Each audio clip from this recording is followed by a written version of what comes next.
जा रहे हो। आज मैं बताने वाला हूं आपको एक ऐसा टॉपिक जो बोर्ड एग्जाम्स में आपको 5 नंबर जरूर देकर जाएगा। ऐसा टॉपिक जो बोर्ड एग्जाम्स में 100% आता है और उसका प्रूफ है 5 नंबर का। उस टॉपिक का नाम है बीपीटी थ्योरम, जो आज हम इस वीडियो में करेंगे और अपने बोर्ड एग्जाम्स में 5 नंबर पक्के करेंगे। 1 2 3 4 5 6 7 so hello everyone, my name is Prashant, welcome back to my channel. तो चलिए शुरू करते हैं बीपीटी थ्योरम का प्रूफ बिना किसी देरी के। बीपीटी थ्योरम, बीपीटी थ्योरम वैसे इससे लिखना नहीं चाहिए क्योंकि जो इसका टी है इसका मतलब ही थ्योरम होता है। बीपीटी की फुल फॉर्म होती है basic proportionality theorem. BPT theorem की फुल फॉर्म होती है बेसिक प्रोपोर्शनलिटी थ्योरम और बीपीटी थ्योरम को थेलस थ्योरम भी कहते हैं। और ये क्वेश्चन कभी कभार एग्जाम में आ भी जाता है कि कौन सी थ्योरम को थेलस थ्योरम कहते हैं, तो हमें पता होना चाहिए बीपीटी थ्योरम को ही थेलस थ्योरम कहते हैं। अब देखते हैं पहले इसकी स्टेटमेंट, फिर इसका प्रूफ देखेंगे। तो पहले समझते हैं इसकी स्टेटमेंट को, फिर इसका बाद में प्रूफ भी देखेंगे। स्टेटमेंट देखिए क्या कहती है। If a line is drawn parallel to the one side of a triangle, अगर कोई भी एक लाइन, एक ट्राइंगल, ऐसे क्या एक ट्राइंगल ऐड करते हैं ABC, अगर उसकी एक भी लाइन मतलब BC लाइन के एक लाइन पैरेलल ड्रॉन करी गई है to intersect other two side in distant point, जो दूसरी साइड है वो डिस्टेंट पॉइंट पर इंटरसेक्ट भी हो रही है, तीसरी लाइन के पैरेलल है और जो बाकी दो साइड बची हुई हैं उनके पैरेलल इंटरसेक्ट भी कर रहा है डिस्टेंट पॉइंट पर। The other two sides are divided in the same ratio, तो जो ये लाइन जो डिवाइड कर रही है, इंटरसेक्ट कर रही है इनको, तो ये जो रेशो है इनका, ऐसे AD और DB का रेशो और AE अपॉन EC का रेशो, ये दोनों का रेशो इक्वल होगा। स्टेटमेंट हमसे ये कहती है। अब बढ़ते हैं हम इसकी प्रूफ की तरफ। हमने इसकी स्टेटमेंट को समझ लिया है, अब हम करने वाले हैं इसका प्रूफ। देखिए स्टेटमेंट में हमने ये देखा कि जो एक लाइन पैरेलल ड्रॉन करी गई है किसी भी तीसरी साइड के, तो वो दो साइड को इक्वल रेशो में डिवाइड कर रही है, हमें प्रूव करना है।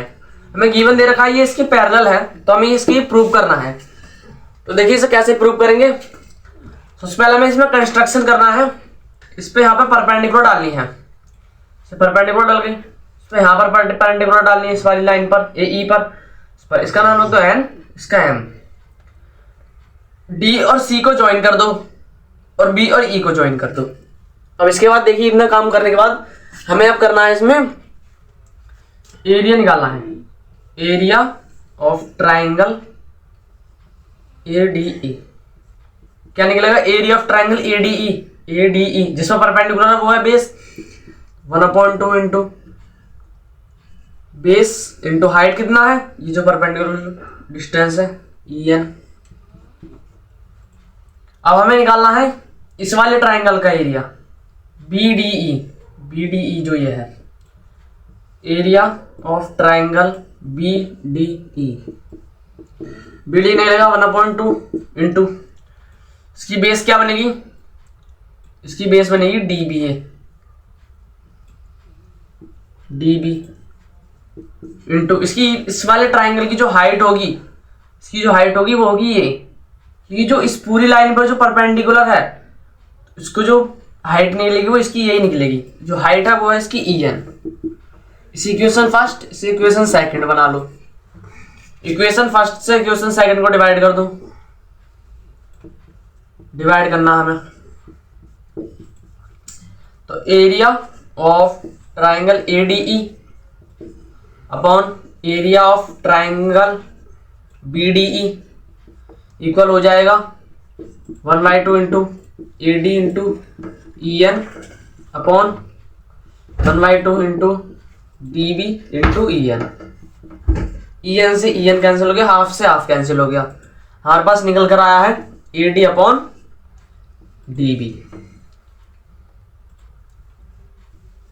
अब देखिए हमारे पास अभी हमने आधा करा है, हमारे एक साइड का ये पार्ट आ गया है। अब हमें इधर साइड का करना है।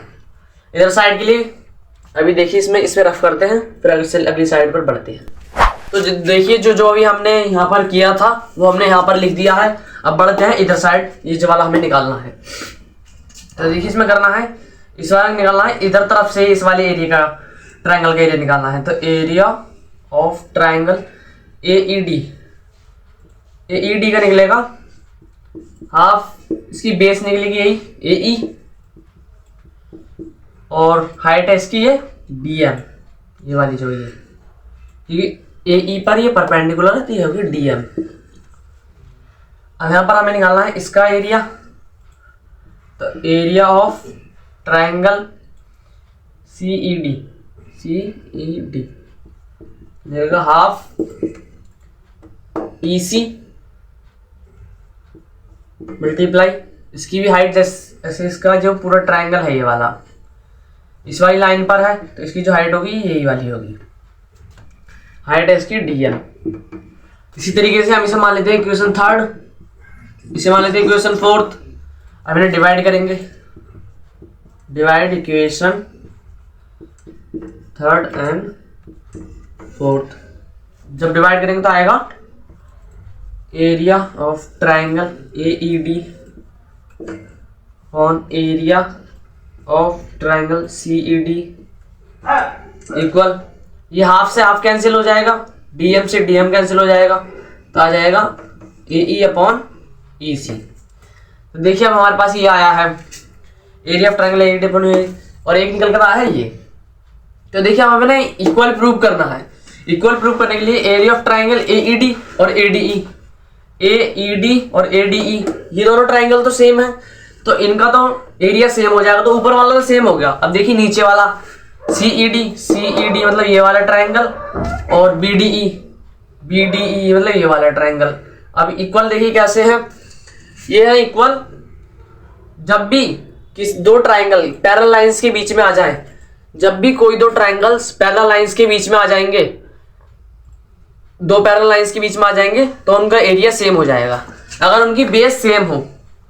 देखिए जैसे कि दो parallel lines DE parallel to BC है, ये पैरेलल लाइंस है, इनकी बेस, ये इसकी बेस, ये इसकी बेस सेम है, इसलिए इन दोनों का एरिया बिल्कुल इक्वल हो जाएगा।